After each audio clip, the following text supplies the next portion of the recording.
Welcome to Whispers in the Static. I'm your host, Kimiko. When most people imagine dangers lurking in the woods, they picture something stalking the forest floor. A bear crossing a trail, a wolf watching from the brush, a mountain lion hidden among the rocks. Very few people think to look up.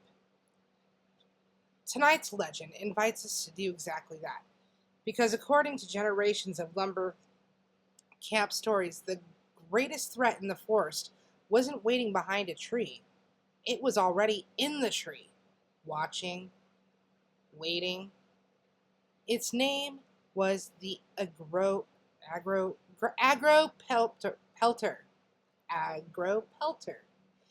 And the old stories are to be believed.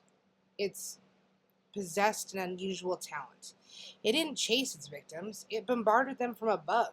Branches, knots of wood, broken limbs, anything within reach became a projectile launched with astonishing force and frightening accuracy. Now, was the Agropelter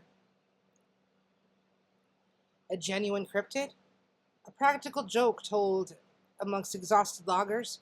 Or simply a memorable explanation for a hazard of working beneath an aging forest? That's exactly what we're going to explore, so keep your eyes on the trail. But every once in a while, look up.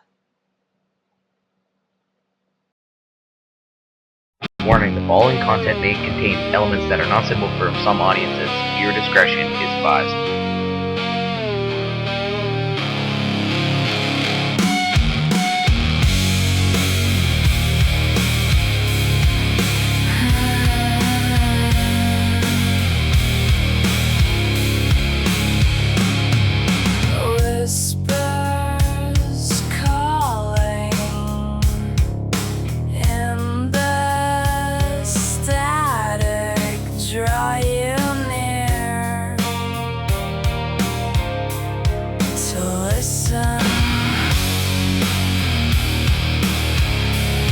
Kimiko is here to bring you fear of the unknown. So sit back, grab a snack, get your favorite drink. It's time to blow your mind. Make you think about the spooky stuff. Whisper in the static.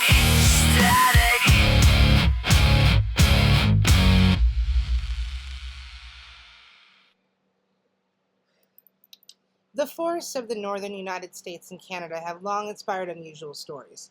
Lumber camps in particular developed a rich tradition of mythical creatures designed to entertain newcomers during long winters and exhausting workdays. Many of these beasts possessed exaggerated habits. Some could outrun trains. Some consumed impossible diets.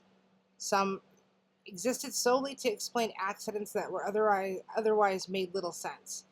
The Agropelter fit perfectly into that world. Described as an ape-like animal with unusually muscular forelimbs, it supposedly lived amongst entirely the branches of dead or aging trees. Rather than descending to confront intruders, it remained concealed overhead until the perfect moment, and then without warning, crack! A branch would plummet from the canopy. Sometimes another. Sometimes several in rapid succession. Whether caused by gravity or by something unseen, the result was the same. Anyone below quickly decided to leave. Imagine walking through old-growth forests after a windy afternoon. The ground is covered with fallen limbs. Some snapped recently. Others have been there for years. High above, dead branches sway with every gust. Foresters call them widowmakers for a reason. They can fall unexpectedly, causing serious injury. Now imagine living in an era before modern safety standards where workers spent entire days beneath towering trees. If a heavy limb crashed down beside you with no visible cause, Would you blame chance? Or would you tell your bunkmates that something threw it? By nightfall, the explanation might already have had a name: the Agropelter. One thing I love about this legend is how strangely practical it is. Unlike creatures said to breathe fire or vanish into thin air, the Agropelter weaponizes something that genuinely exists. Trees shed branches. Ice weakens limbs. Rot can causes failure. And wind shifts way in unpredictable ways. The fort is already capable of surprising us without any mythical assistance, and the Agropelter simply just adds intent. Instead of a branch falling naturally, the story imagines a hidden intelligence deciding exactly where and when it lands. That's a subtle but powerful transformation, and the accident becomes an encounter. So let's picture a young logger arriving at camp for the first time. He's eager to prove himself, confident, perhaps a little overconfident. And during lunch, the older workers exchange glances and warn him not to linger beneath dead trees. He laughs. They mention the Agropelter, and he laughs harder. And later that afternoon, while crossing a clearing, a rotten limb crashes to the ground only a few feet away. The laughter disappears. That evening, he listens much more carefully as the veterans describe unseen creatures living high above the canopy, and whether he believes them hardly matters. The lesson has already been learned. Stay alert. Nature doesn't forgive carelessness. There's another fascinating feature of this legend, and the Agropelter is almost never seen clearly. Witnesses report movement, a shadow, a flash between branches, and perhaps a glimpse of something climbing impossibly quickly before disappearing into dense foliage. That uncertainty feels familiar, and our eyes are remarkably good at detecting motion. They're less reliable when interpreting fragmented shapes hidden among leaves and shifting light. Add fatigue, changing weather, and expectation, and the mind begins to construct possibilities from incomplete information. And that's not failure, that's just adaptation. Humans evolved to make rapid judgments with limited data. Sometimes those judgments save lives, and sometimes they create unforgettable stories. Notice something with me. The forest often announces danger indirectly. Birds fall quiet, squirrels scatter, and the wind changes. People who spend enough time outdoors become remarkably attuned to these shifts. When something unexpected interrupts the natural rhythm of the woods, attention sharpens immediately, and the Agropelter legend captures that feeling perfectly. Not for the certainty that something is there, but the suspicion. The sense that you are no longer alone beneath the trees, and perhaps the urge to keep moving, just in case.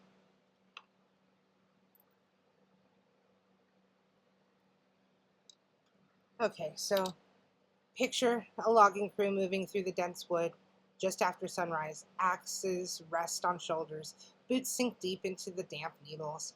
Conversation is light until the first sharp crack echoes overhead, and everyone freezes. Then comes the unmistakable rush of something heavy cutting through the air. A limb slams into the ground, showering bark and splinters across the path.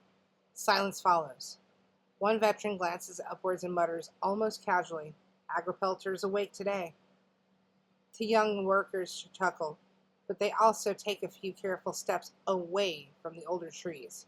The joke carries a practical lesson: stay alert, respect gravity, respect the forest, and never assume that danger announces itself politely. One of the most interesting details is in Agropelter folklore is the alleged accuracy. The creature isn't merely blamed for random falling limbs. Stories often claim that it can strike with startling precision, targeting hats, packs, or the ground inches from a person's feet. And of course, branches don't aim. They just fall where physics sends them. But humans are remarkably good at noticing patterns, especially when something unexpected happens nearby. If 3 branches fall harmlessly in the woods, we forget them. One crashes directly in front of us, we remember it for years. Coincidence can feel personal, and once it does, the imagination begins to fill in the blanks. So, imagine, hiking alone after an afternoon storm. The rain has stopped. Sunlight filters through the canopy and drops fall from the leaves like tiny crystals, and then you hear a crack. A fist-sized stick tumbles to the trail. You laugh at your own nerves, and then another lands behind you. A larger one strikes a nearby log with surprising force. You stop beneath an open patch of sky and look upward. Nothing but tangled branches and shifting leaves. The forest offers no explanation, only more questions. And by the time you return home, the event has become a story. Not because it defied nature, but because it briefly felt as if nature were paying attention to you. And there's an old saying among experienced woodsmen: the tree you trust the most is often the one with the dead branch you didn't notice. Dead limbs, sometimes called widowmakers, can remain suspended for years before finally falling. A change in humidity, a squirrel's weight, a gust of wind too gentle to feel the ground. Any of these can trigger a sudden break. To someone unaware of the cause, the timing may seem almost deliberate. And the Agropelter's legend transforms that randomness into intent. The falling limb becomes an act rather than an accident. In doing so, it gives shape to one of the oldest human impulses, the search for agency behind unexpected events. As the years pass, practical warnings often evolve into colorful tales. Watch for falling limbs becomes something through that branch. Stay away from dead trees becomes don't disturb the Agropelter. And the advice survives because the story survives. And perhaps that's one of the folklore's quiet triumphs. It preserves useful knowledge inside memorable narratives. Even listeners who dismiss the creature may remember the lesson. Keep moving after storms. Look up occasionally. Respect old growth. Nature doesn't need monsters to be dangerous, but monsters can help us remember where their danger is. Let's take a break.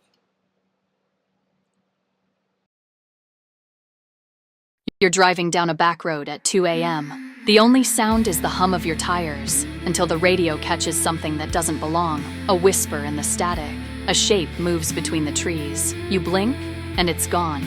But what if it wasn't? Imagine this. You're at a campground. Fire's low. Someone asks about the weirdest thing you've ever seen. You pull down your collar, reveal that glowing cryptid design, and suddenly the whole circle is leaning in. Next thing you know, everyone's sharing their stories. That's what these shirts do. They turn strangers into witnesses. They keep the whispers alive. Because in a world full of noise, sometimes the truth only comes through in the static. Now you can wear the truth. Cryptid t-shirts from Bonfire, officially tied to the Whispers in the Static podcast, the Blowing Smoke podcast, and Blix music. Because some legends deserve to be soft, comfortable, and printed in premium ink. Why Bonfire? Because they're the platform that lets creators like Whispers in the Static actually make money doing what they love, without selling out or compromising quality. Premium, ring-spun cotton vibrant, crack-resistant print sizes from S to 5XL, because cryptids come in all shapes, eco-friendly options available, fast shipping, satisfaction guaranteed. That's right. Our brand new official merch line just dropped on Bonfire. High-quality, limited-run cryptid collection tees that look as good around the campfire as they do at your day job. Whether you're Team Chupacabra, hunting the rake, or still convinced the cactus cat owes you money, we've got a shirt for you. These aren't cheap screen print rags. Bonfire uses soft, breathable cotton blends that feel like you're wrapped in a conspiracy blanket. Whispers in the Static, now on your chest. And every purchase helps support independent creators like Whispers in the Static, keeping the stories alive in a world that wants to stay silent. Shop now. https://www.bonfire.com/store/princess-of-gore-1. Follow at Blowing Smoke Podcast. One of the oldest survival lessons in wooden environments is deceptively simple. Don't linger beneath damaged trees. After storms, snow, drought, or insect infestations, Weakened limbs can remain suspended high above for months or even years before finally giving way. Modern arborists and trail crews take this risk seriously. Lumberjacks certainly understood it. But practical advice has a habit of becoming folklore, and it's easier to remember a warning wrapped inside a story. Instead of saying, watch for unstable limbs, someone says, the Agropelter likes this valley. The result is memorable. The behavior changes and the lesson survives. Let's imagine a photographer hiking into a remote strand of old-growth hemlock. The forest floor is cool and dim, even at noon. Massive tree trunks rise like pillars into a cathedral of branches, and the photographer stops to shoot a frame of a shot. Click, click, then click, crack. A dead limb falls 50 feet away. Before the echoes fade, another drops somewhere behind. The photographer instinctively backs into a clearing and scans upward. The canopy is a maze of needles and shadows. Every knot resembles a crouching animal. Every broken branch looks like an outstretched arm. And for a moment, certainty disappears. Only possibilities remain. Later, the images reveal nothing unusual. Yet the experience itself becomes unforgettable. And that's the thing about ambiguity. It often lingers longer than certainty ever could. There's an interesting feature shared by many pieces of lumberjack folklore. The creatures rarely attack directly. Instead, they exploit the environment. Some confuse travelers, and some mimic sounds. The Agropelter allegedly uses gravity itself. That subtle distinction makes the legend oddly believable. It doesn't require impossible powers. It only asks listeners to imagine that something intelligent has learned to weaponize the forest around it. And in fiction, that's a compelling idea. In reality, it reminds us that the environment can become hazardous without warning. Either interpretation encourages caution.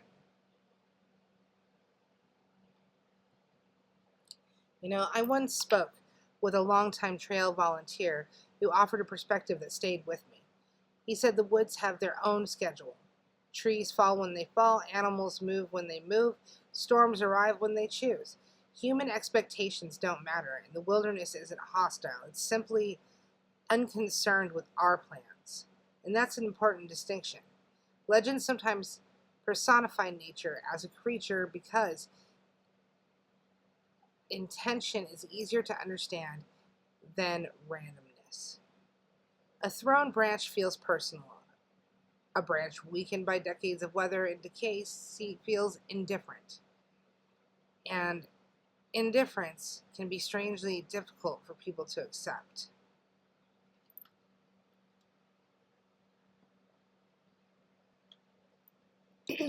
What are some signs here, First thing that you notice is the smell.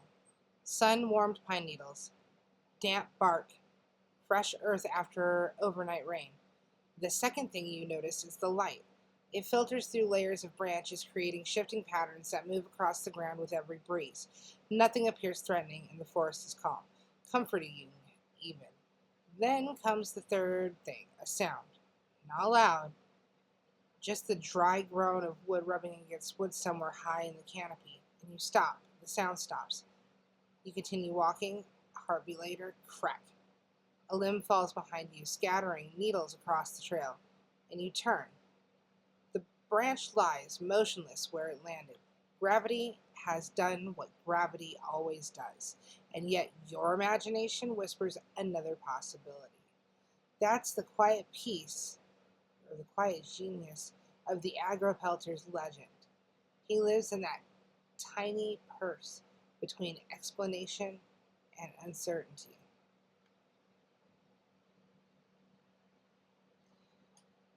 One reason folklore survives is that it gives personality to places. A rocky hill becomes a home of a giant. A lonely lake gains a serpent. A windswept desert acquires wandering spirits. And the towering forest? Well, it receives a resident that almost no one sees directly, but many insist have encountered indirectly. The Agropelter doesn't need dramatic appearances. Its signature is absence. You don't see that in nature. You see the brand that wasn't here a second ago. You hear movement, but can't identify its source.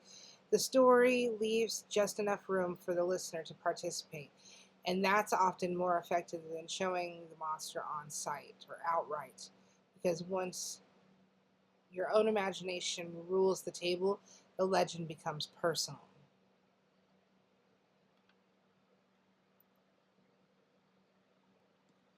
Okay, so let's picture one final encounter. An experienced trail crew is clearing debris after a storm, and everyone wears helmets and keeps to a careful distance from damaged trees.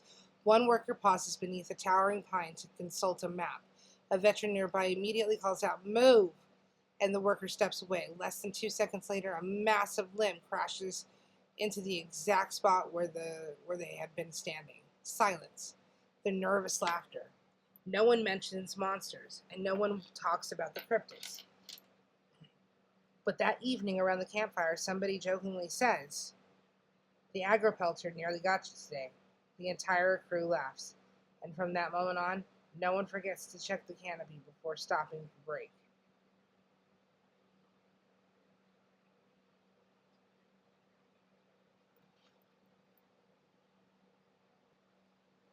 Well, thank you for joining me on this exploration of one of the strangest creatures in lumberjack lore.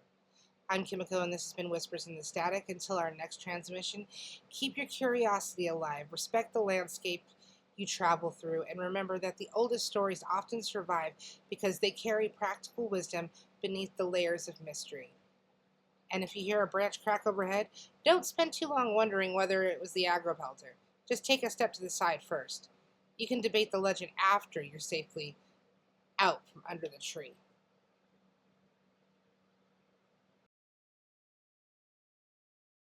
Warning, the following content may contain elements that are not suitable for some audiences. Viewer discretion is advised.